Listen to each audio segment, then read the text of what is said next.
Hello what's up everyone, welcome to the expert classes. मैं मनु उपाध्याय आपका स्वागत करता हूं आपके अपने यूट्यूब चैनल पर। जिन बच्चों ने अभी तक व्हाट्सअप चैनल ज्वाइन नहीं किया है, जाकर के व्हाट्सअप को ज्वाइन करें ताकि आप सभी लोगों को टाइम से एग्जाम्पल्स, क्विजेस, सारी इन्फॉर्मेशन मिल सके। यहाँ आपको वीडियो सेट मिलेगा, वहाँ आपको सारी इन्फॉर्मेशन दे दी जाएगी कि कौन सी क्लास किस टाइम पर चल रही है। चलो वही क्लास 12 के स्टूडेंट ध्यान देंगे। हमने लास्ट क्लास में क्लास 12th वालों का जो वन शॉट था चैप्टर नंबर 2 का, वो कंप्लीट कर लिया था। अब नेक्स्ट बारी हमारे क्लास 10th वाले बच्चों की, ठीक है। इस तरीके से ही आपकी सीरीज चल रही है कि एक वन शॉट पहले क्लास 10th का, फिर 12th का, फिर 10th का, फिर 12th का। तो हमने लास्ट में 12th वालों को कराया था। आज हम बात करेंगे क्लास 10th वालों की, सही है। यहाँ क्लास 10th के हमने 2 वन शॉट कंप्लीट कर लिए हैं, चैप्टर नंबर 1 और चैप्टर नंबर 2। चैप्टर नंबर 2 में 2.3 जो है वो कुछ राज्यों में कटी नहीं है ना, कुछ बोर्ड्स में कटी नहीं है, लेकिन चैप्टर नंबर 2 का जो 1.2 और 2.1 और 2.2 है वो सभी में है। तो 2.3 को मैं थोड़ा सा अलग से कराऊंगा, उसे उस सेशन को थोड़ा अलग ले लेंगे, शायद संडे वनडे में ले लेंगे तो उसे अलग से करेंगे। लेकिन आज हम बात करते हैं चैप्टर नंबर 3 की, जिसका नाम है दो चरों वाले रैखिक समीकरण युग्म, ठीक है। और चैप्टर नंबर 3 है, क्लास 10 का है। बात करेंगे कि सर ये दो चरों वाले रैखिक समीकरण युग्म क्या है, सही है। मैं एक एक करके हर एक वर्ड का मतलब बताता जाऊंगा। आप लोगों को बस समझना है कि आपको ये कैसे करना है, क्या है, बस सामने देखते रहिए, कंसिडर। इसमें देखो चैप्टर में, अब मैं जैसे हर वन शॉट के शुरू में पहले चैप्टर का बेस बता देता हूँ कि इसमें हमें क्या क्या पढ़ना है।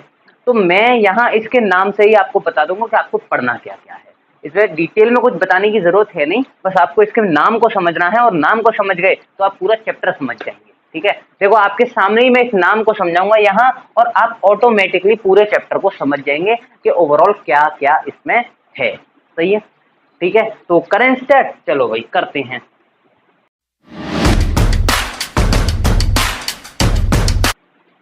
देखो चैप्टर का नाम है दो चरों वाले रैखिक समीकरण, ठीक है, युग्म, समीकरण युग्म। अब सर ये दो चरों वाले, यानी ये चर क्या है, रैखिक क्या है, समीकरण युग्म क्या है, ये हमें आपको बताना है, हम आपको बताते हैं, ठीक है। आप इन तीनों चीजों को समझ जाएंगे, किसको, कि ये चर, रैखिक और समीकरण युग्म, ये आप समझ गए तो पूरे चैप्टर का ओवरऑल आप अच्छे से समझ जाएंगे, ये मैं आपसे दावा कर रहा हूँ, ठीक है।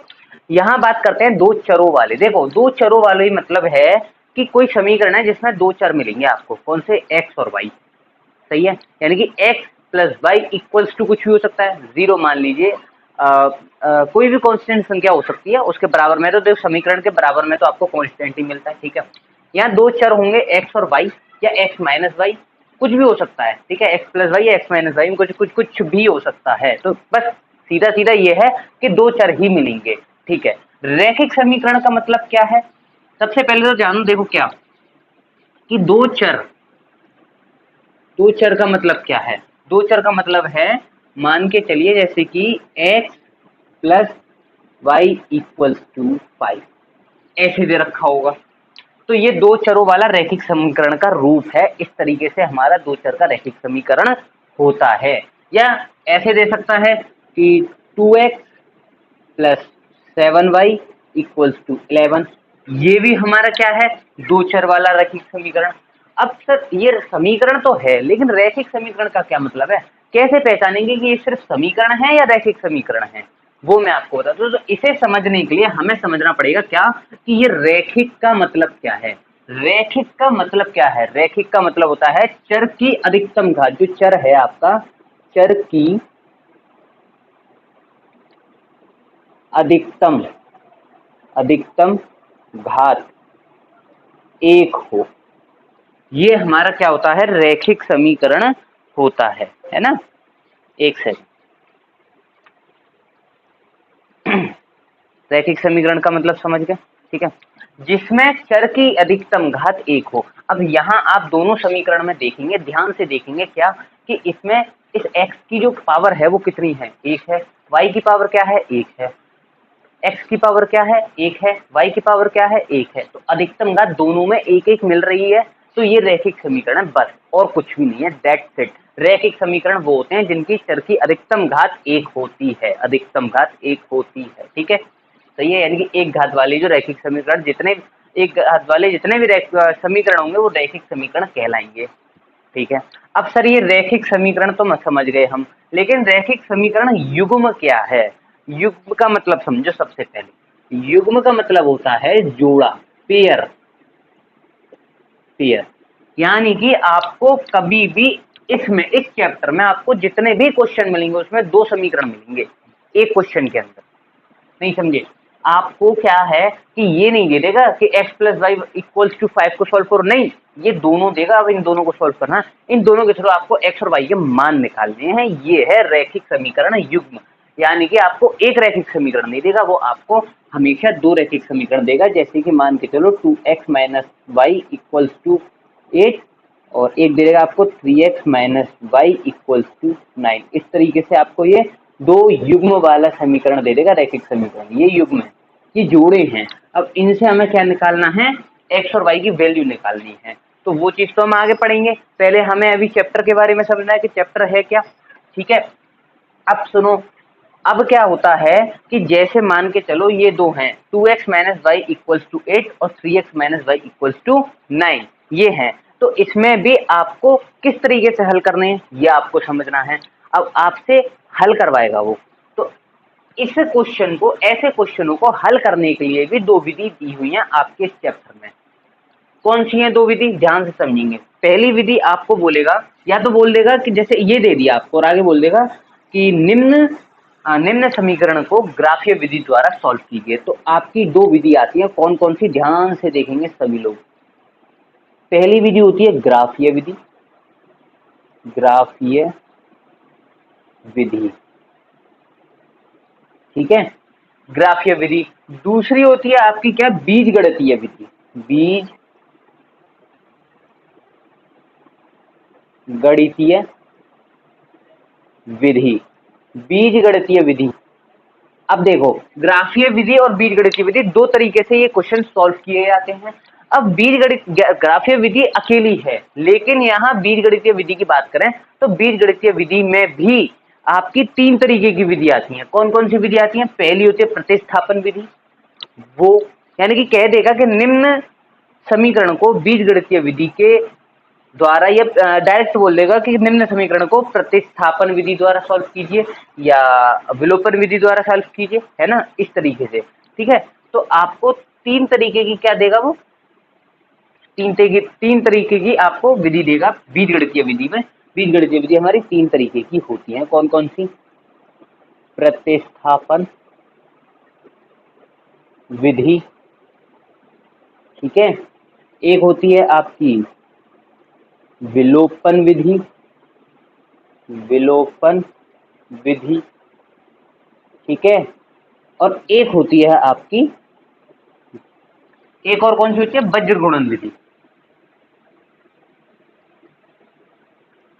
वज्र गुणन विधि, ठीक है, वज्र गुणन विधि।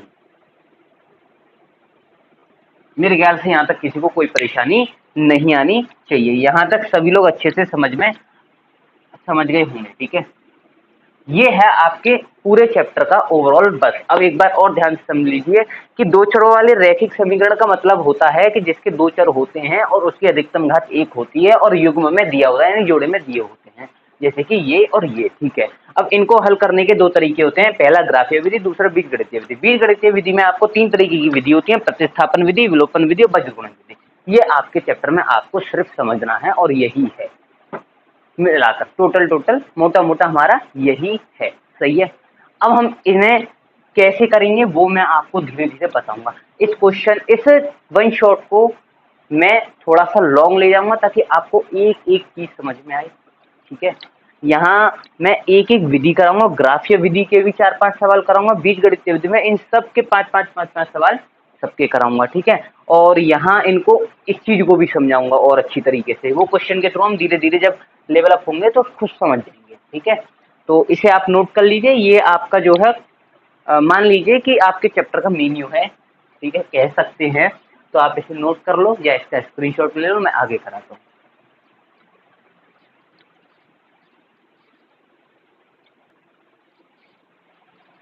अब देखो ये क्वेश्चन है, ठीक है, और क्वेश्चन नंबर 1 है हमारा, ठीक है।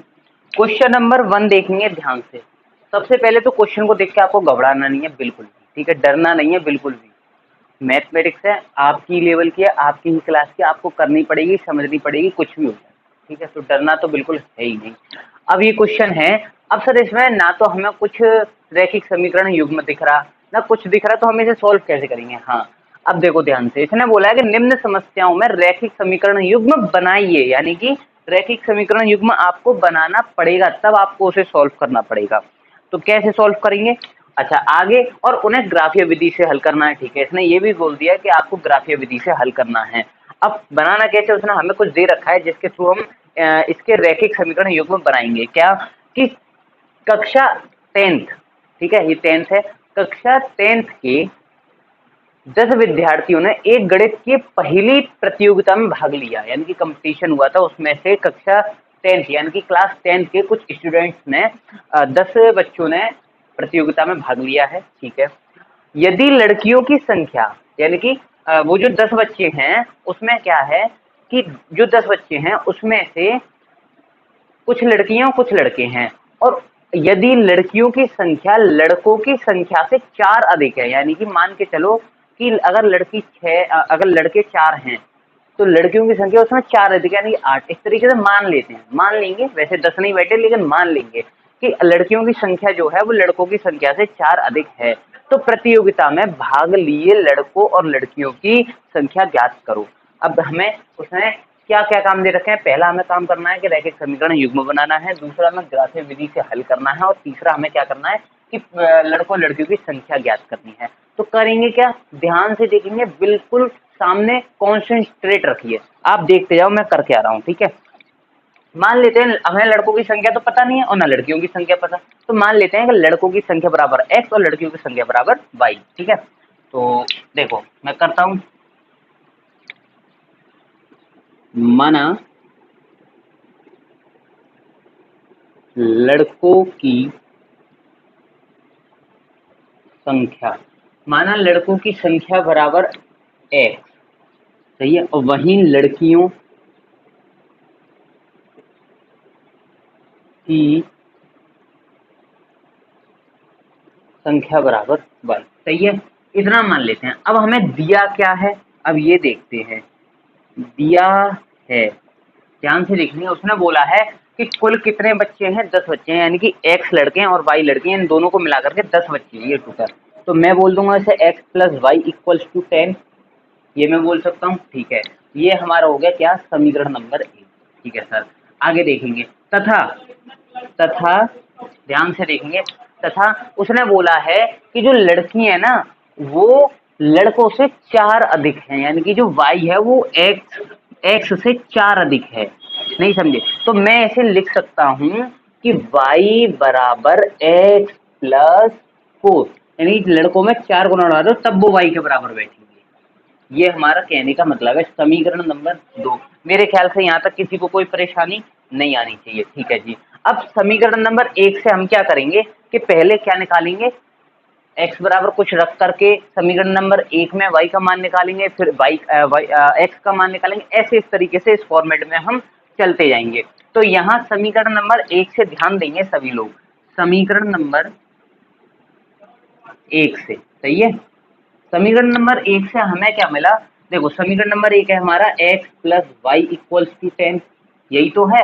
अब मैं यहाँ क्या करता हूँ कि x बराबर 0 रख लेता हूँ। x बराबर जब मैंने 0 रखा तो मुझे इधर क्या है कि x की जगह 0 रखना है और y बराबर 10, सही है। तो y बराबर मेरा कितना निकले आया, 10 निकले आया। तो यहाँ x मैंने 0 रखा, y बराबर मुझे क्या मिला, 10 मिला। तो जो बिंदु बनेगा मेरा वो क्या बनेगा, वो बनेगा 0,10, क्या बनेगा 0,10। मेरे ख्याल से यहाँ तक किसी को कोई परेशानी नहीं आनी चाहिए, सही है। मेरे ख्याल से यहाँ तक सबको क्लियर है, ठीक है, इतना कर लिया। अब देखो अब क्या करना है आपको, अब आपको एक बार क्या करना है, y बराबर 0 रख करके x निकाल लेना है, तो वो बिंदु क्या बनेगा हमारा। तो मैं यहाँ क्या करूंगा कि y बराबर 0 रखूंगा, ठीक है। अब यहाँ समीकरण नंबर 1 से ही x प्लस वाई और y की वैल्यू 0 रखी और ये 10, तो 10 हमारा 10 हमारा क्या निकले आया, x हमारा क्या निकले आया, 10 निकले आया। तो यहाँ जो बिंदु बनेगा वो बनेगा 10,0, वो था 0,10। और ये बना 10,0, 10,0। मेरे ख्याल से यहाँ तक किसी को कोई परेशानी नहीं आनी चाहिए। अब समीकरण नंबर 2, ये तो था हमारे समीकरण नंबर 1 से एक्स और वाई का मान। अब हम समीकरण नंबर 2 से एक्स और वाई का मान निकालेंगे। तो समीकरण नंबर 2 से मेरे ख्याल से यहाँ तक किसी को कोई परेशानी नहीं आनी चाहिए। समीकरण नंबर 2 हमारा है y बराबर एक्स प्लस 4। क्या है? y बराबर एक्स प्लस 4। तो मैं इसमें एक बार x बराबर 0 रखूंगा। जब मैं x बराबर 0 रखूंगा, यहाँ x बराबर 0 रखूंगा, तो मुझे क्या मिलेगा इधर? मुझे मिलेगा y बराबर 0 प्लस 4।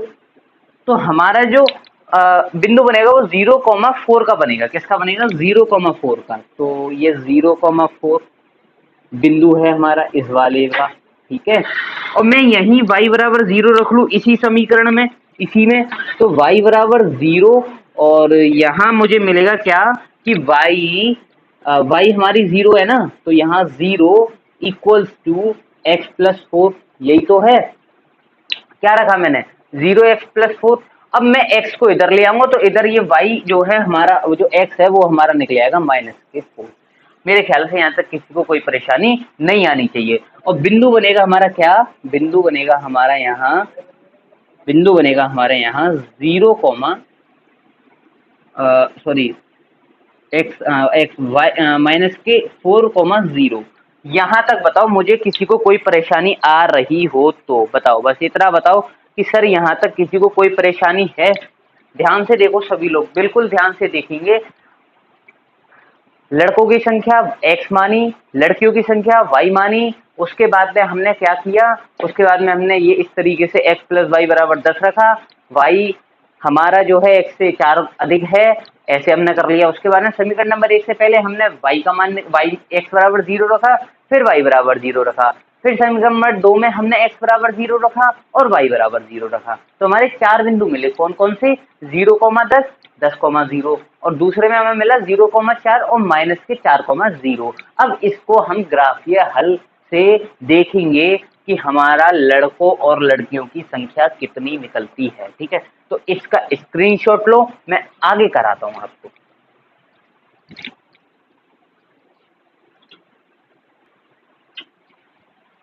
अब देखो, ग्राफीय विधि से हल करेंगे। यहां से आप समझोगे कि ग्राफीय विधि क्या होती है, ठीक है। तो देखो, हमें समीकरण नंबर 1 से 2 बिंदु मिले थे। कौन कौन से? कि 0,10 मिला था एक, और एक 10,0 मिला था। यहाँ समीकरण नंबर 2 में हमें 2 बिंदु मिले थे, 0,4 और -4,0। इसके हिसाब से हम इसे ग्राफीय विधि के द्वारा हल करेंगे और पता करेंगे कि लड़कों और लड़कियों की संख्या कितनी है। सही है। अब देखो, सभी लोग शांति से ध्यान से सामने देखेंगे कि यहाँ चल क्या रहा है, ठीक है। सबसे पहले तो ये देखो कि ये आपका जो ऊपर वाला है ना, ये समीकरण नंबर 1 से है। और समीकरण नंबर 1 जो है वो हमारा x का था नहीं था, है ना।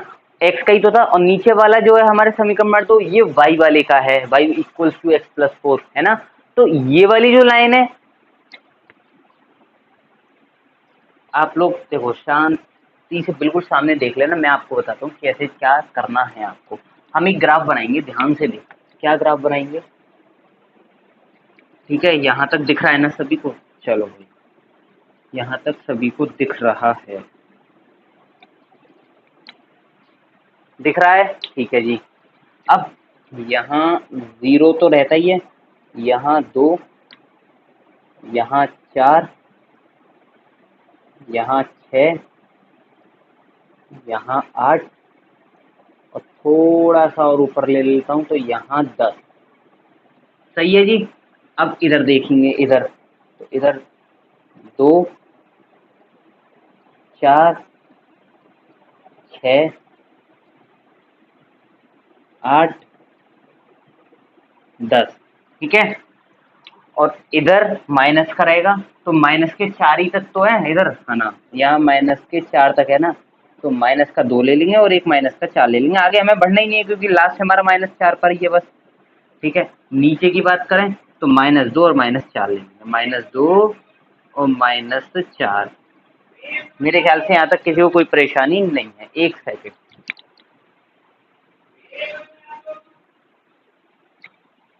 अब यहाँ देखो ध्यान से, ठीक है।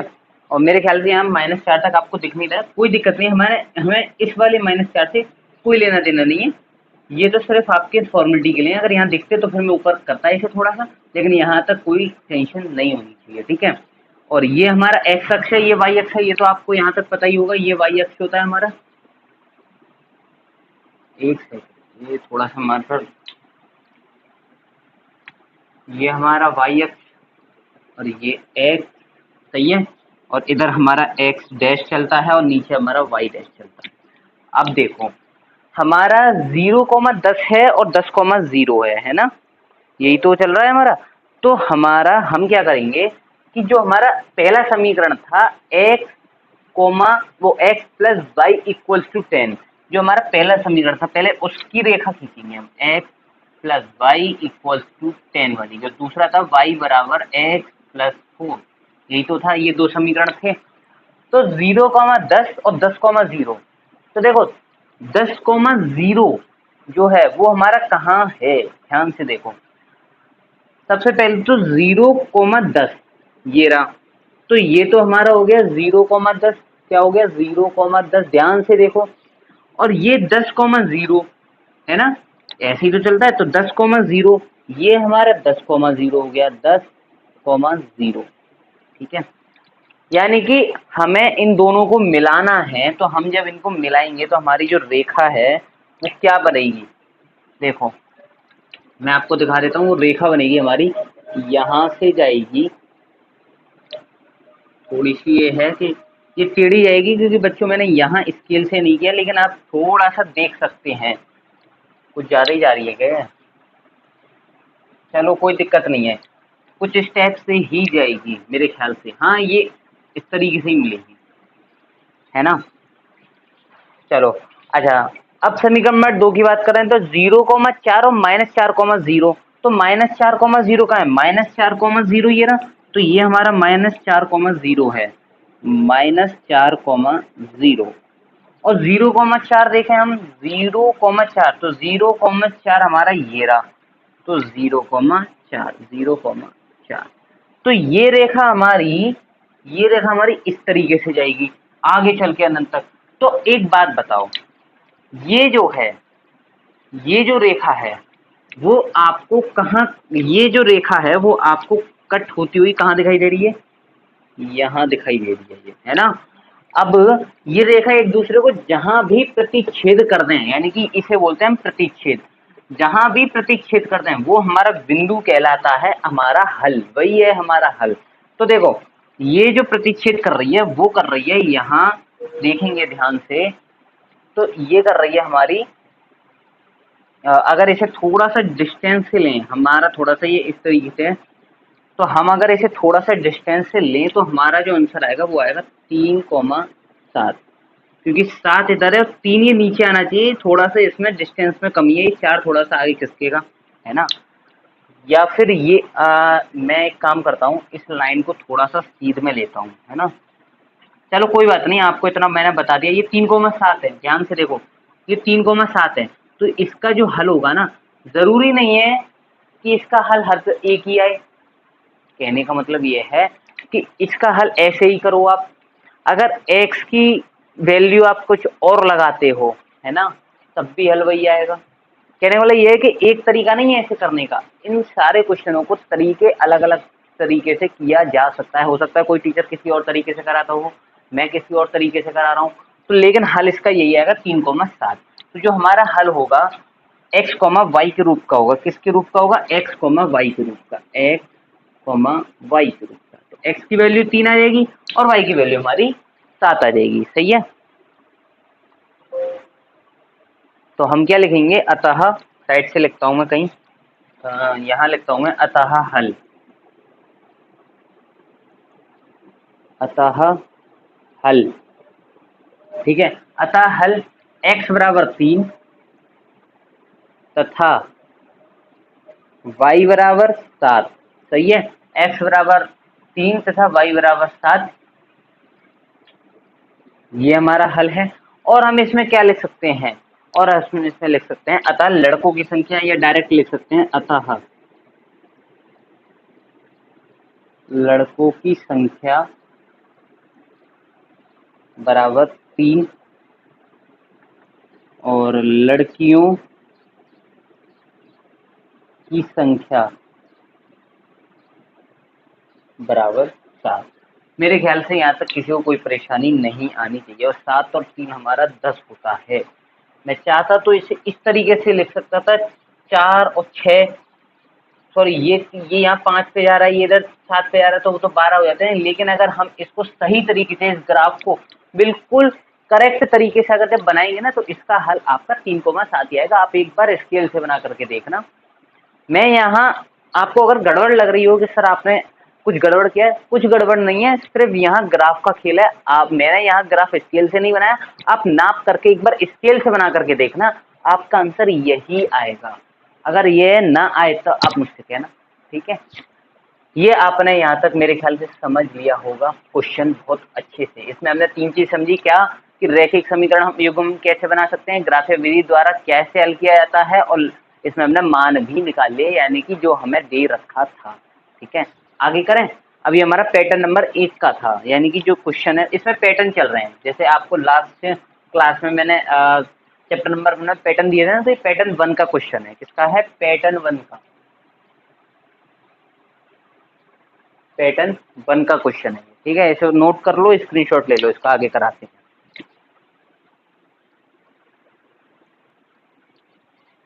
अब देखो, आपको इस क्वेश्चन में मैंने रेखा वाला ग्राफ बताया, ठीक है। अब ये रेखा अगर प्रतिच्छेद ना करें सर, तो मतलब अगर कोई ऐसा आ गया कि ग्राफीय रेखिक हल कीजिए, ठीक है, मतलब ग्राफिकीय विधि द्वारा आपको हल करने के लिए दे दिया, और आपकी प्रतिच्छेद रेखा ना कट करे, तो क्या करेंगे आप? देखो, सबसे बड़ी बात तो ग्राफीय हल वगैरह द्वारा किया जा रहा है, तो आपको ग्राफ बनाकर करेंगे तो उसमें आपको कट करना होगा, और कट करेगी। ऐसा कभी नहीं होगा जो कट ना करे। लेकिन फिर भी आपको इस ग्राफीय विधि में 3 कंडीशन मिलती हैं। 3 कंडीशन कौन सी? कि या तो रेखा कट करेगी, है ना, मैं आपको करके दिखाता हूँ, बताता हूँ आपको, ठीक है, ध्यान से देखो। 3 कंडीशन कौन कौन सी है? पहली कंडीशन है हमारी कि या तो रेखा इस तरीके से एक दूसरे को कट करेंगी। क्या करेंगी? कट करेंगी, ठीक है सर। या फिर बिल्कुल एक के ऊपर एक रेखा चढ़ी होगी इस तरीके से, ठीक है। ये 2 रेखा हैं, एक रेखा नहीं है, ये 2 रेखा है, ठीक है। या फिर एक कंडीशन बनेगी कि 2 रेखा होंगे, दोनों बिल्कुल एक्यूरेट समांतर होंगे। क्या होंगे? एक दूसरे के बराबर होंगे। ये 5 सेंटीमीटर तो ये भी 5 सेंटीमीटर, इस तरीके से। अब इसमें 3 कंडीशन आपकी ये होती हैं, ठीक है। अब सुनो मेरी बात ध्यान से। हम इस वाली जो रेखा को कहते हैं, क्या बोलते हैं सर? प्रतिच्छेदीय रेखा। प्रतिच्छेदी रेखा, प्रतिच्छेदी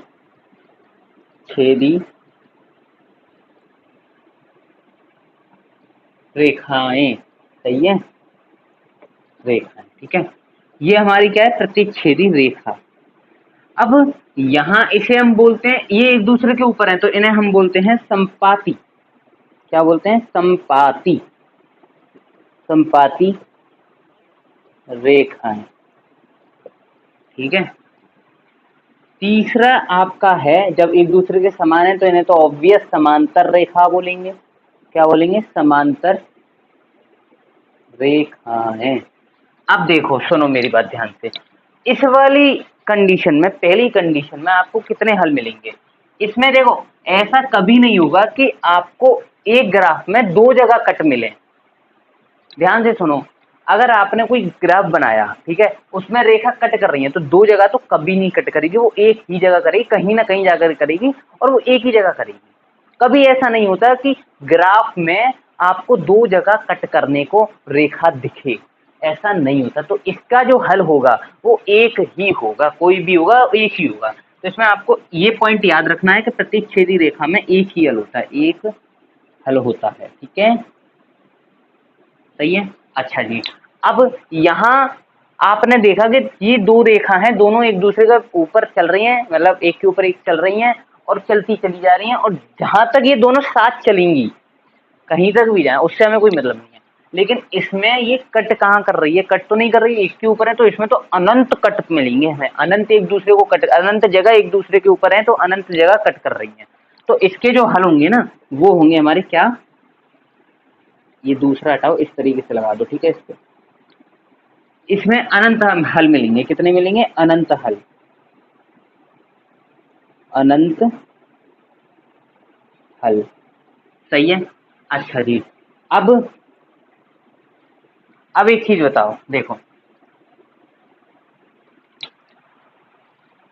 समांतर रेखा की बात करते हैं तो समांतर रेखा कहीं कट नहीं करती, एक दूसरे को कभी कट नहीं करेंगी। ऐसा नहीं हो सकता कि समांतर रेखाएं और एक दूसरे को कट करें, नहीं करेंगी, बराबर चल रही है ना। तो इसमें तो कहीं कट नहीं कर रही, तो इसमें क्या लिखेंगे? कोई हल नहीं मिलेगा, इसका कोई हल ही नहीं होता है, कोई हल नहीं होगा। सही है। अब इसमें भी आपको एक चीज और ध्यान रखनी है कि एक हल के लिए जब बोल दे कि उसका एक हल है, तो आपको एक कंडीशन याद रखनी है कि a1 बराबर a1 अपॉन a1 a2 बराबर नहीं होंगे b1 अपॉन b2। ये कंडीशन आपको हमेशा याद रखनी है। अनंत के लिए कंडीशन बनाई गई है क्या? कि ये तीनों ही बराबर होंगे, यानी कि a1 a2 equals to b1 b2 equals to c1 c2। सही है। बात करेंगे इस वाले की, तो इसमें दो तो बराबर होंगे लेकिन c बराबर नहीं होगा, यानी कि a1 upon a2 equals to b1 upon b2 does not equals to c1 upon c2। मेरे ख्याल से यहाँ तक किसी को कोई परेशानी नहीं आनी चाहिए। ठीक है, यहाँ तक दिख रहा है आपको? एक बार मैं देख लेता हूँ ताकि आपको दिक्कत ना आए। हाँ, दिख रहा है, ठीक है। ये आपको इसमें याद रखना है, ये आपको ग्राफीय विधि में याद रखने की चीज है। ठीक है, ग्राफीय विधि में आपको, और यहाँ समीकरण नंबर किस रूप का होता है? समीकरण नंबर आप, और ये a1 a2 क्या है और b1 b2 दो युग्म दे रखे होंगे। मान के चलो जैसे एक दे रखा है x plus y equals to 10 और एक दे रखा है 2x plus y equals to 7, दो ही दे रखे होंगे। तो इसमें एक x के गुणांक को और y के गुणांक को a1 a2 मानते हैं, यानी कि ये हमारा जो पहला वाला जो समीकरण है वो हमारा है a1x plus b1y equals to 10, ये c1 है हमारा। ठीक है, और दूसरा वाला है a2x, है ना, a2x इक्वल सॉरी c1 हमारा अभी दूसरा आएगा, ये b2y इक्वल्स टू 7। यहीं प्लस में c जुड़ जाएगा, कोई भी कांस्टेंट संख्या जुड़ जाएगी तो वो आपकी c1 या c2 बन जाएगी। ठीक है, इस तरीके से चलता है आपका यहाँ। मेरे ख्याल से यहाँ तक किसी को कोई परेशानी नहीं आनी चाहिए। तो इस चीज को स्क्रीनशॉट ले लो, इसका नोट कर लो, मैं ऐसे ही आपको क्वेश्चन कराता हूँ।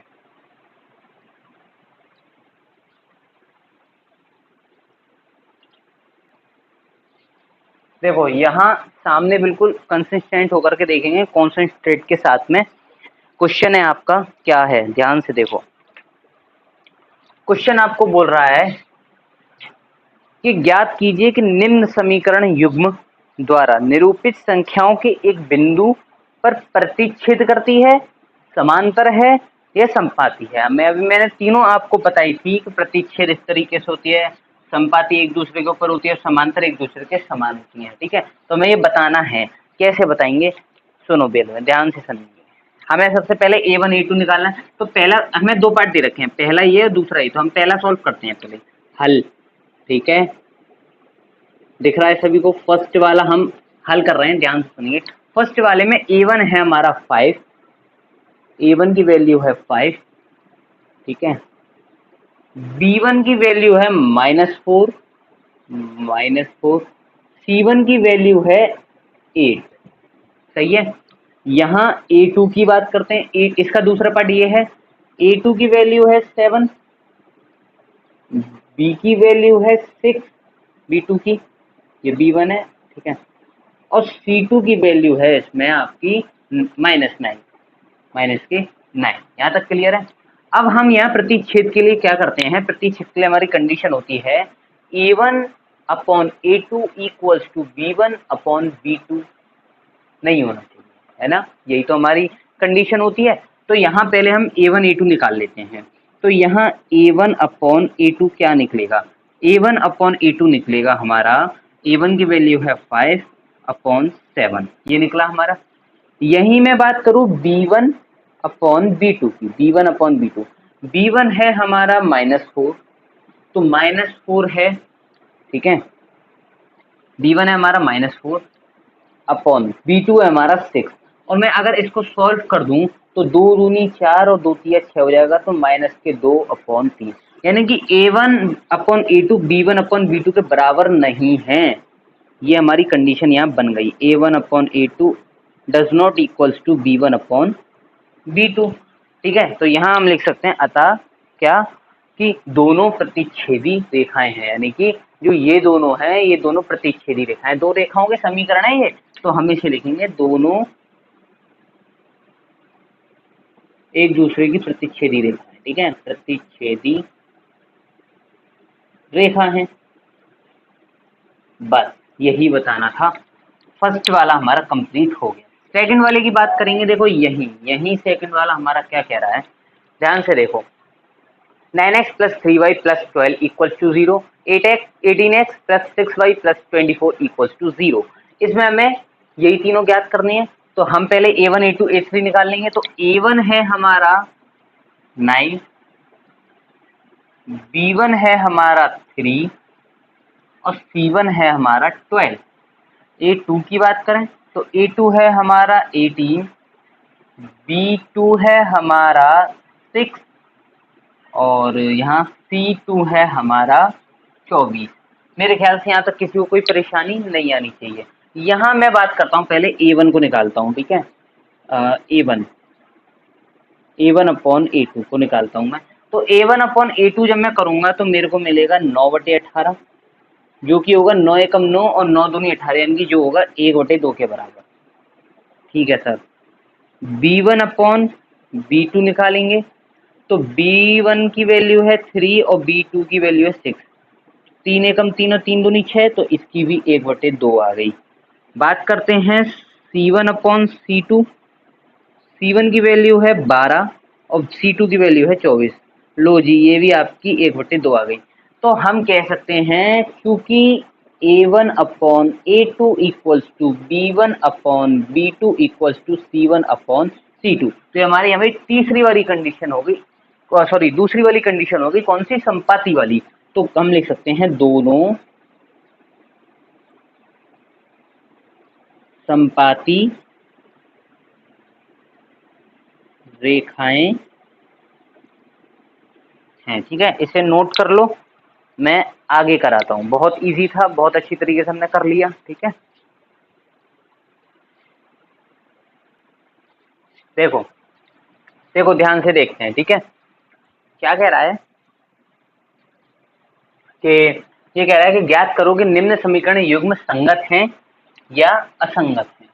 अब सर ये संगत और असंगत क्या चीज है,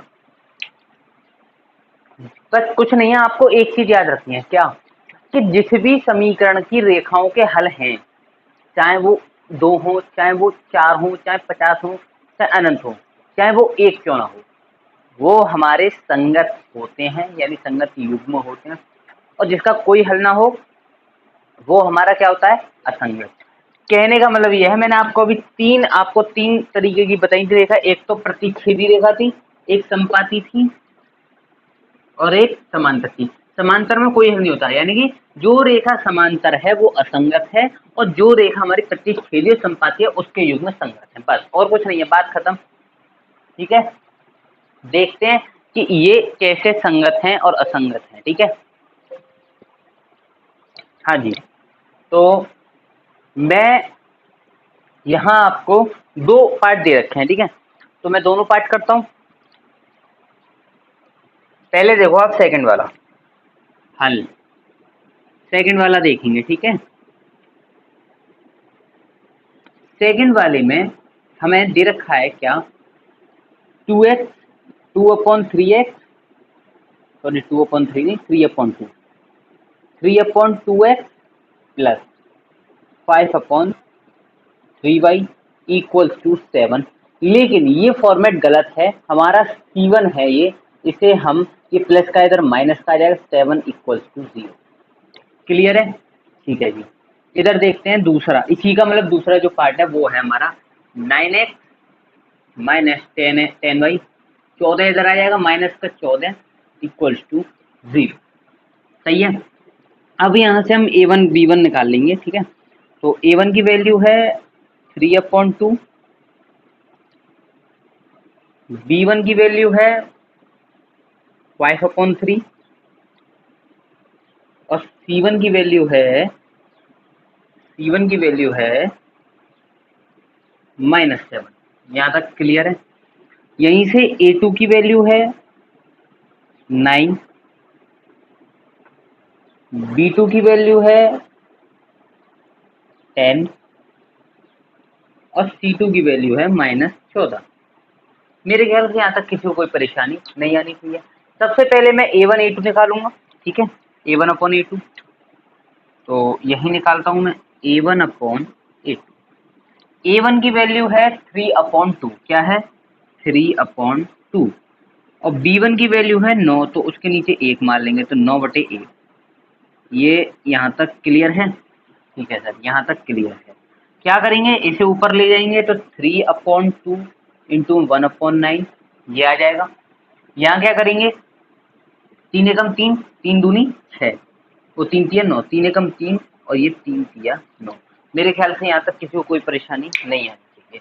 तो ये हो जाएगा हमारा 1/2 और 1/3, तो ये हो जाएगा हमारा 1/6। ठीक है, तो a1/a2 की वैल्यू आ गई 1/6। अब बात करेंगे हम b1/b2 की। ठीक है, देखो ध्यान से, b1/b2,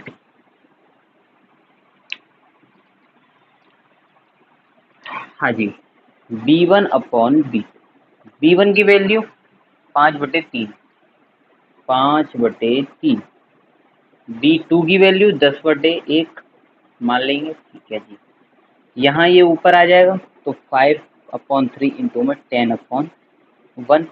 मेरे ख्याल से यहाँ तक किसी को कोई परेशानी तो नहीं है। ठीक है जी, यहाँ तक किसी को कोई परेशानी नहीं आनी चाहिए।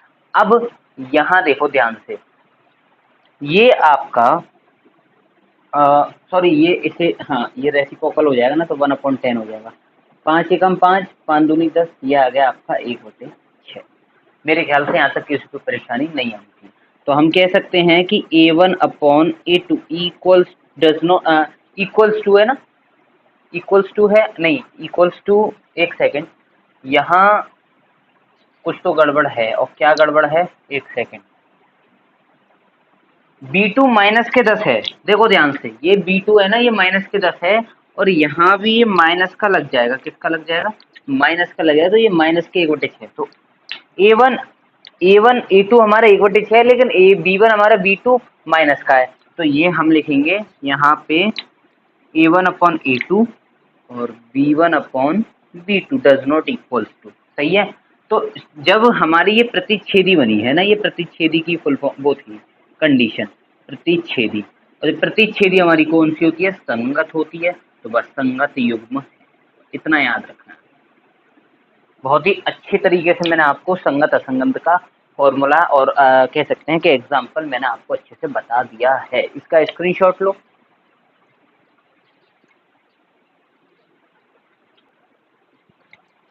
अब इसका जो पहला पार्ट था उसे और देख लेते हैं। ये है हमारा, अब इसे हम पहले ठीक करेंगे कि पहला वाला 3x + 2y और 5 को इधर ले आएंगे तो माइनस का 5 इक्वल्स टू 0 आ जाएगा। और दूसरा वाला मैं सही करूँ तो 2x - 3y और 7 इधर आएगा, माइनस का 7 इक्वल्स टू 0। सही है। अब यहाँ से मैं a1 b1 निकाल लेता हूँ और क्वेश्चन को सॉल्व कर देता हूँ। ठीक है, तो a1 की वैल्यू है 3 और डायरेक्ट करता जाता हूँ मैं धीरे धीरे। a2 की वैल्यू है 2। सही है जी।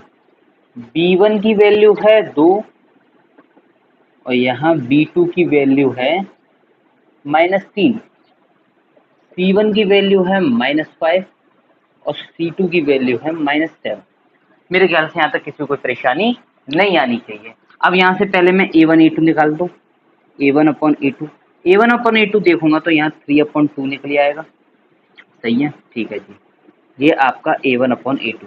बात करते हैं किसकी, b1/b2 की। b1/b2 की जो वैल्यू है वो आएगी हमारी निकल के, b1 है हमारा 2 और b2 है हमारा -3। सही है। तो यहाँ हमने क्या देखा यहाँ हमने देखा कि a1 upon a2 does not equal to 0 but does not equal to b1 upon b2, और ये कंडीशन हमारी पहली वाली होती है प्रतिच्छेदी, प्रतिच्छेदी, और हम कह सकते हैं संगत युग्म, संगत युग्म। बस इतना सा काम था, नोट करो इसे फटाफट।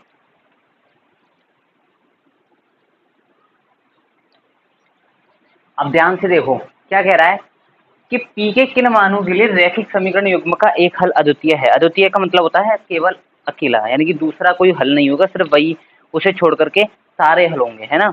तो देखो P के किस मान होंगे, P, तो हमें P निकालना है, हमारा मेन मुद्दा है P का मान जो भी निकलेगा वही हमारा अद्वितीय हल होगा, ठीक है। तो कैसे सॉल्व करेंगे, सबसे पहले मैं क्या निकालूंगा, a1 a2 निकालूंगा, हमारा शुरू का काम रहता है यही।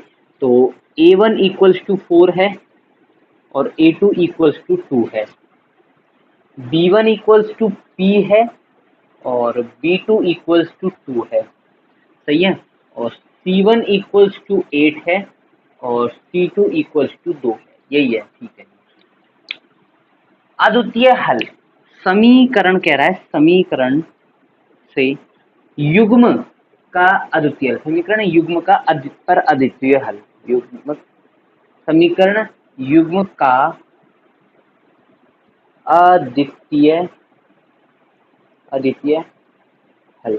और अद्वितीय हल का मतलब होता है कि दूसरा कोई हल ना हो, वो अकेला हो, यानी कि सिंगल हो, ठीक है, अद्वितीय हल है। कहने का मतलब ये है, माना या अद्वितीय हल है तो माना a1 upon a2 does not equals to b1 upon b2, does not equals to, क्योंकि दूसरा कोई नहीं होना चाहिए उसके बराबर, ठीक है। तो a1 की वैल्यू कितनी है, लगा दो 4, a2 की वैल्यू कितनी है 2, does not equals to, b1 की वैल्यू कितनी है, b1 की वैल्यू p, और b2 की वैल्यू कितनी है, b2 की वैल्यू 2। मेरे ख्याल से यहाँ तक किसी को कोई परेशानी नहीं आनी चाहिए, सही है। जब मैं इन्हें सॉल्व करूंगा तो मेरा यहाँ इस 2 से इस 2 को मैं कट कर दूंगा, ठीक है, इस 2 से इस 2 को जब मैं कट करूंगा तो मैं यहाँ लिख सकता हूँ क्या कि 4 does not equals to p, या कह सकते हैं कि p does not equals to 4, यानी कि 4 एक ऐसा मान है जिसके लिए ये युग्म अद्वितीय हल होगा, यानी कि p का बस एक 4 ही ऐसा, यानी p बराबर आप कुछ भी रख लो, जितनी आपको संख्या रखी जा रही है वो सब रख लो, बस 4 को मत रखो, क्योंकि यही इसका हल नहीं है, बस यही था इसमें। नोट कर लो इसे फटाफट।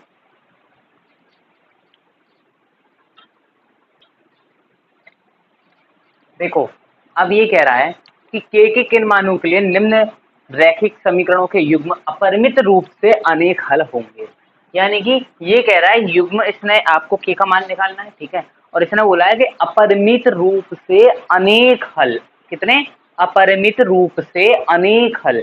तो ये कंडीशन तो आपकी किस में बनती है, ये कंडीशन तो आपकी उसमें बनती है जो जो आपकी संपाती रेखा की, संपाती रेखा में भी अनंत होते हैं ना, अनंत हल, अनेक रूप, अनेक, है ना, वो आपकी संपाती है, और संपाती की कंडीशन थी a1 upon a2 equals to b1 upon b2 equals to c1 upon c2, यही तो थी।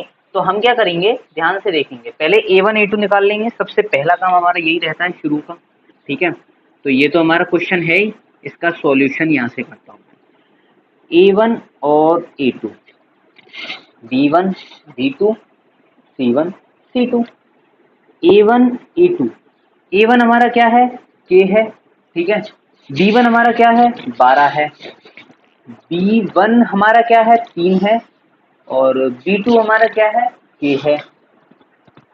मेरे ख्याल से यहाँ तक किसी को कोई परेशानी नहीं आनी चाहिए। c1 हमारा क्या है, c1 है k-3, और c2 हमारा क्या है, c2 है हमारा -k। ये चीज है, ठीक है। अब समीकरण बोल रहा है कि समीकरण युग्म के अपरिमित रूप से अनेक हल, समीकरण युग्म के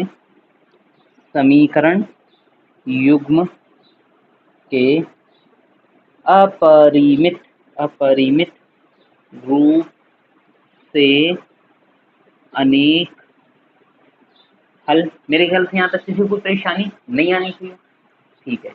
अच्छा अब यहाँ देखो, इसकी जो कंडीशन वो होती है A1 upon A2 equals to B1 upon B2 equals to C1 upon C2, ये होती है। मैं इसी के थ्रू अगर करता जाऊं इस चीज को तो A1 की वैल्यू हमारी K, देखो ध्यान से, B1 की वैल्यू A1 A2 की वैल्यू है 12, ये आ जाएगा 3 अपॉन K, और ये आ जाएगा K माइनस 3 अपॉन माइनस के K, ये आ जाएगा। ठीक है जी। अब देखो, पहले हम इन दोनों टर्म्स को लेंगे, ठीक है, फिर इसको लेंगे। तो देखो ध्यान से, देखो ध्यान से देखेंगे सभी लोग। पहले मैं K अपॉन 12 3 अपॉन K ले लूंगा, ठीक है। तो K upon 12 equals to 3 upon K, ठीक है।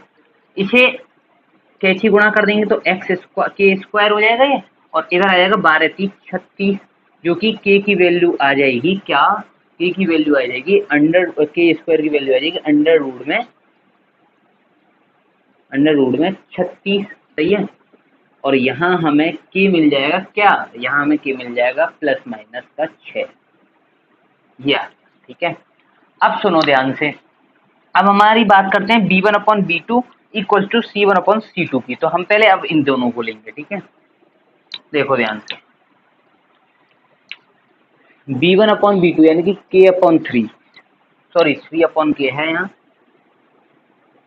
3 upon K equal to K minus 3 upon K, यही तो होगा। अब क्या होगा, अब ये 3K हो जाएगा इक्वल्स टू ये K और K माइनस 3। मेरे ख्याल से यहाँ तक किसी को कोई परेशानी नहीं आनी चाहिए, ठीक है सर। अब जब मैं इसका इंटू करूंगा तो ये 3K रहेगा इधर, और ये K स्क्वायर है ना, K स्क्वायर माइनस 3K।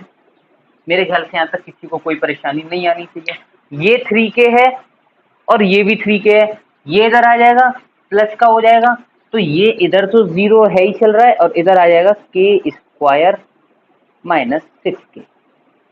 यहाँ तक परेशानी नहीं आनी चाहिए। यहाँ से मैं क्या कॉमन ले लूंगा, K कॉमन ले लूंगा, अंदर क्या रह जाएगा, K माइनस 3 रह जाएगा। मेरे ख्याल से K minus 6, sorry K minus 6, K common लिया है ना, K माइनस 6, ठीक है। अब यहाँ मैं क्या करूंगा कि एक बार K minus 0 K equals to 0 ले लेता हूँ, जिससे कि मेरा एक क्वेश्चन सॉल्व हो जाएगा, ठीक है जी। तो देखते हैं एक बार, हाँ जी।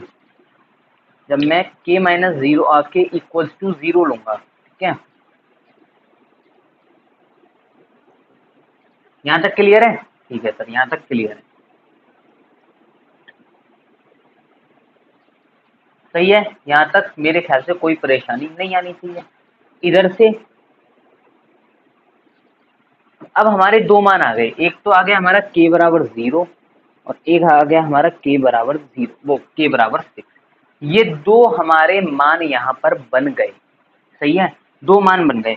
अब पता, ये हमारा एक तो इधर आया था प्लस माइनस 6 के, वो प्लस माइनस 6, और इधर आया है 6 और 0।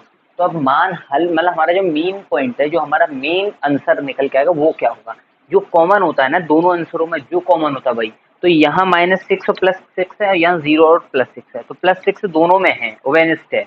तो हमारा जो हल होगा ना, हम बोलेंगे अतः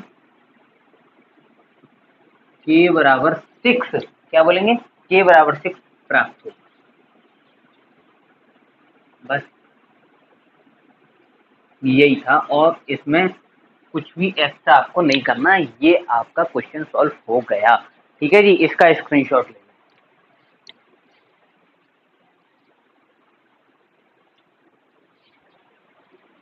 अब देखो, ये एक लास्ट क्वेश्चन है इसका, ठीक है, ग्राफीय विधि का। हमने दो तरीके क्वेश्चन किए, P के मान के लिए और K के मान के लिए, एक और आ गया K के मान के लिए। वो जो P का मान जो था वो हमारी पहली वाली कंडीशन को करता था, कौन सी, कि A1 upon A2 does not equals to B1 upon B2। दूसरी वाली जो हमने की वो हमने संपाती क्रिया की थी, जिसमें अनेक रूप से अपरिमित रूप से अनेक हल थे, वो हमारा दूसरा था। अब ये तीसरा वाला है, ये कह रहा है समीकरण के कोई हल नहीं होगा, ये हमारी तीसरी वाली कंडीशन को सेटिस्फाई करता है, जो हमारी थी A1 upon A2 equals to B1 upon B2 does not equals to C1 upon C2। तो यहाँ हम इसे पहले सॉल्व करेंगे। कैसे सॉल्व करेंगे, देखो सुनो, हम इन्हें पहले सही बना लेते हैं। सही कैसे बनेंगे कि 3x, यहाँ से मैं सॉल्यूशन डाल देता हूँ, ठीक है, 3x प्लस वाई, ये प्लस का है माइनस का आ जाएगा 0। इसको देखते हैं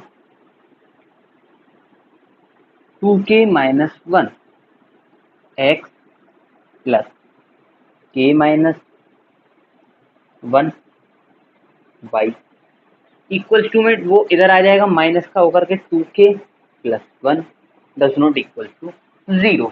ये हमारी दो समीकरण बन गए। अब इनसे हम क्या करेंगे, a1 a2 निकाल लेंगे, जिससे हमारा क्वेश्चन ये बहुत जल्दी सॉल्व हो जाएगा। ठीक है, हाँ जी, मैं इसे भी कोष्टक में बंद कर देता हूँ। अब देखो, अतः a और a, b और b, इससे जल्दी हो जाएगा, ताकि मैं दिखा देता हूँ आपको। b2 1 2, ठीक है। a1 की वैल्यू 3 है, a2 की वैल्यू 2k माइनस 1 है, 2k माइनस 1 है, ठीक है जी। b1 की वैल्यू 1 है ना, और b2 की वैल्यू है आपकी k minus 1, k minus 1। c1 की वैल्यू -1 है, और c2 की वैल्यू माइनस के 2k प्लस 1। मेरे ख्याल से यहाँ तक किसी को परेशानी नहीं है, कोई हल नहीं है। यानी कि क्या कह रहा है कि समीकरण युग्म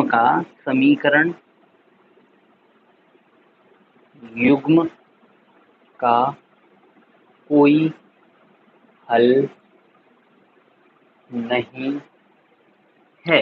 सही है, तो इसकी कंडीशन होगी a1 upon a2 equals to b1 upon b2 does not equal to c1 upon c2। ठीक है, सही है। अब देखो, पहले इसे सॉल्व करेंगे, ए बी को, और फिर बी सी को सॉल्व करेंगे। ध्यान से देखते जाओ सभी लोग, ठीक है।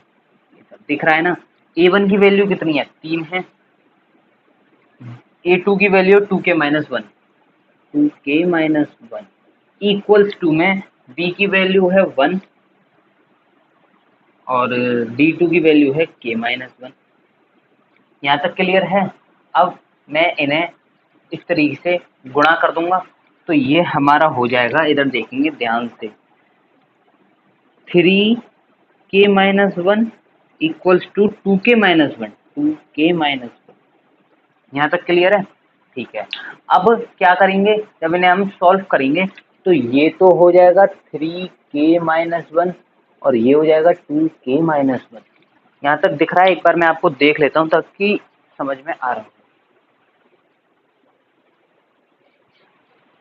नहीं दिख रहा ना, चलो कोई दिक्कत नहीं, मैं एक बार इस चीज को मैं ऊपर ले जाता हूँ, ठीक है, जिससे आपको दिख जाए आराम से। ठीक है, यहाँ से इसे हटा देते हैं हम। एक काम करते हैं कि इस चीज को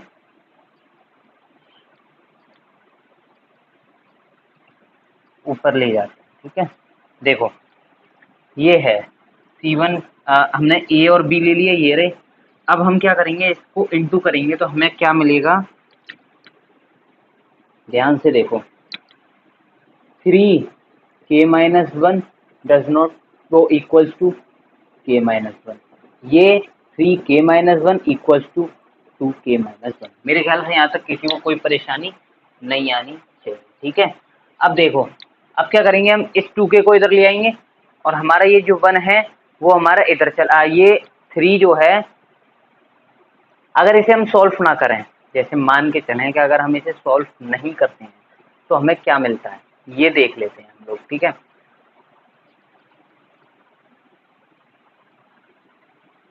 ये आपका, चलो कोई बात नहीं, ऐसे ही कर देते हैं 2k, और इधर हमारा आ जाएगा आपका ये 3k माइनस 1 है। लेकिन यहाँ कुछ तो गड़बड़ हो रही है, और क्या गड़बड़ हो रही है वो भी देख लेते हैं। हम एक बार चेक कर लेते हैं कि क्वेश्चन हमारा बिल्कुल ठीक है ना, देख लेते हैं, एक सेकंड।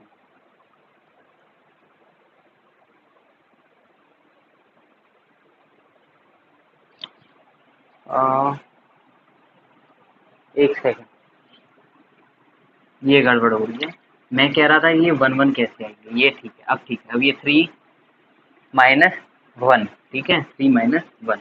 अब हम क्या करेंगे, अब ये तो हमारा 3k में से 2k गया तो k बचा, और इधर 3 में से 1 गया तो 2, तो k की वैल्यू हमारी कितनी निकली आई, 2 निकली आई, इस हिसाब से।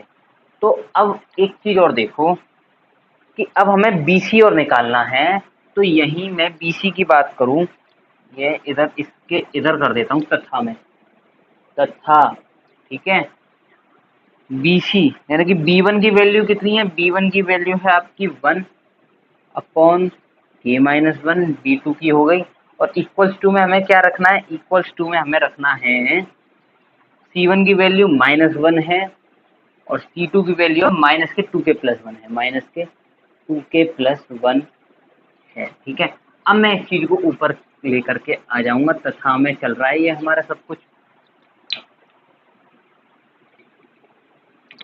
ये तो आपका 2k+1 है क्योंकि यहाँ -1 है। ठीक है, 2k+1 ये ऊपर इंटू जब हो जाएगा तो ये 2k+1 और k-1 इधर आ जाएगा, तो इक्वल्स टू में k-1।